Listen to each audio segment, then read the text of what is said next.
大家好。今日除咗同大家講呢一個飛利浦 Philips FC560 Gen2 第二代 36W LED 42寸隱形伸縮冇吊杆超貼頂護眼全光譜天花風扇燈，全港最抵2025飛利浦天花風扇燈春夏大減價會員贈送合法合規全方位安裝服務嘅產品優惠之外，仲會帶各位去睇一個飛利浦 FC560 Gen2 第二代 36W LED 42寸隱形伸縮風扇嘅北角城市花園安裝工作記錄。有朋友問我點解要有工作記錄啊？其實不論家用或者商用，安裝、改裝、修理、檢測、天花燈具、天花風扇燈、牆壁嘅開關燈掣、13A 嘅插蘇底座、冷氣機接線蘇裝喺家私入面嘅燈飾、浴室寶、抽氣扇、大功率嘅焗爐、大功率嘅蒸櫃等等嘅電器裝置，只要唔係利用13A 插座作為供電系統，都統稱做固定電力裝置。而處理呢啲固定電力裝置，根據機電法例406章所講述，必須要委任註冊電力承辦商安排嘅註冊持牌電工處理。安裝完成後，確保裝置符合安全，亦都需要提供翻 WR1 員工證明書，證明裝置符合安全規格。而呢一份表格，一式兩份，分別會由註冊電力承辦商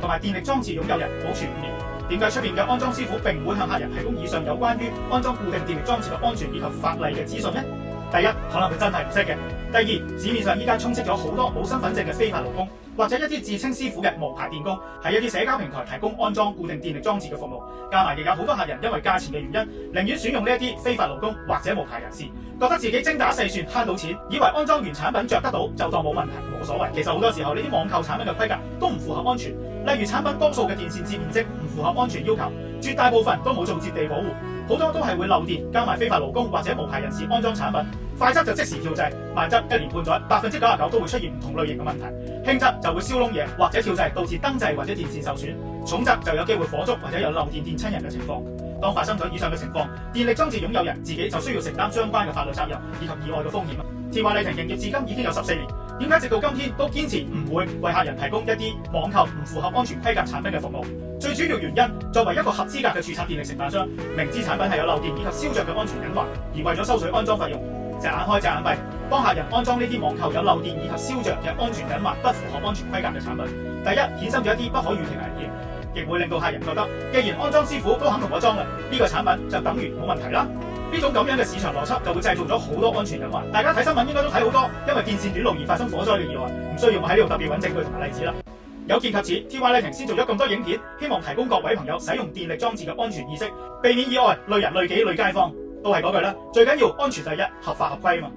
言歸正傳，講翻今次要推介嘅產品啦。產品嘅型號就係 Philips FC560 Gen2 第二代 36W LED 42寸隱形伸縮冇吊杆超貼頂護眼全光譜天花風扇燈。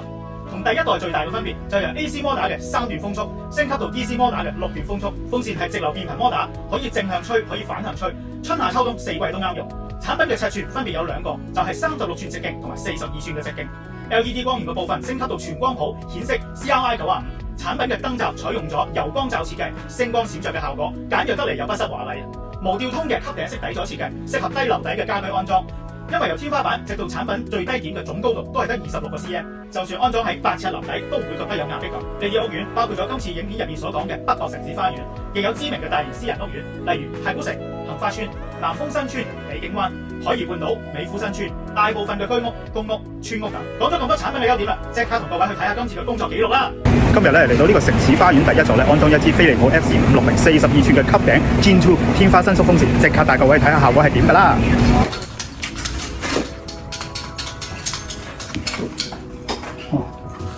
好啦，呢支係 Gen2 42寸吸頂超薄，飛利浦嘅飛利浦。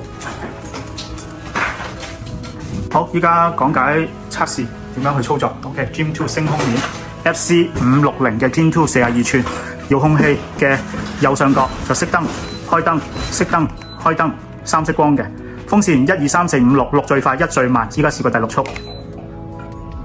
由下向上望，逆時針轉，啲風就係向下吹。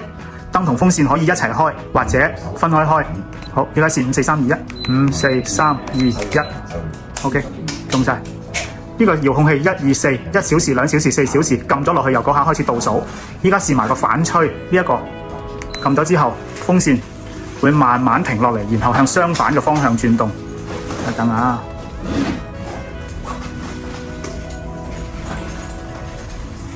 好啦，依家由下向上望，順時針方向啲風咧就係向上抽，咁呢個作用咧，多數咧係唔想個風直接吹住個人，啲風咧又長身轉落嚟。咁好似依家咧咁個窗簾嗰度啲風咧就會喐嘅，嗰邊開咗冷氣就唔會直吹住個人啦。呢個就向上抽嘅功能。想向翻下吹，好簡單，都係用翻左呢個位撳一下，慢慢停翻落嚟就會向翻下吹噶啦。產品咧有2年嘅原廠零件保養，經我哋全方位安裝服務包2年嘅上門保養，有壞一換一，同埋有電工，同埋之後會有 WR1完成工作證明書，證明裝置符合安全規格要求嘅。OK， 測試完畢，開翻支燈，搞掂。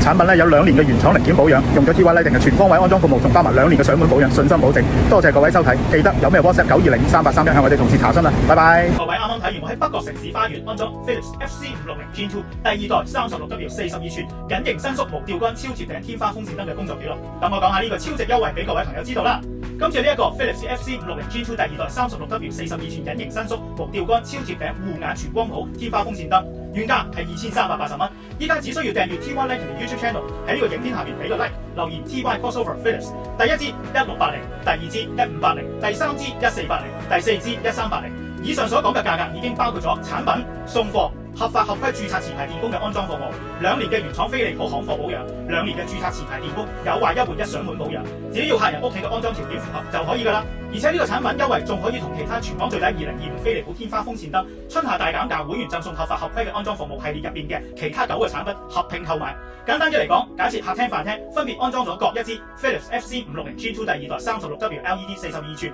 隱形伸縮無吊杆超貼頂護眼全光譜天花風扇燈，2間房就安裝咗 Amigo 細 size 吸頂20+42W 超薄天花貼頂風扇燈，總共4支，金額就係1680蚊加1580蚊加968蚊加868蚊，總數就係5096蚊。5096蚊就可以購買到飛利浦原廠行貨，再加埋合法合規全方位安裝服務，以及保養期內註冊持牌電工上門有壞一換一嘅保養服務，全港應該只有 TY Lighting 做得到。所以各位朋友，如果想喺熱辣嘅夏天來臨之前，快啲換咗屋企啲舊燈，咁就事不宜遲，快啲喺 TY Lighting 嘅 HKTV Mall Place Online Shop 或者灣仔門市落單。Online Shop 嘅超連結就放喺影片下面，方便隨時客人24小時都可以落單。今次為各位介紹就嚟到呢度啦。如果對產品以及全方位安裝服務想了解更多，歡迎各位喺影片下面留言查詢，亦可以 WhatsApp 92023831向我哋嘅客戶服務同事查詢。喺營業時間內，你哋就會盡快回覆你。如果中意影片，記得俾個 like， 分享俾有需要嘅朋友。我哋下一條影片再見啦，拜拜。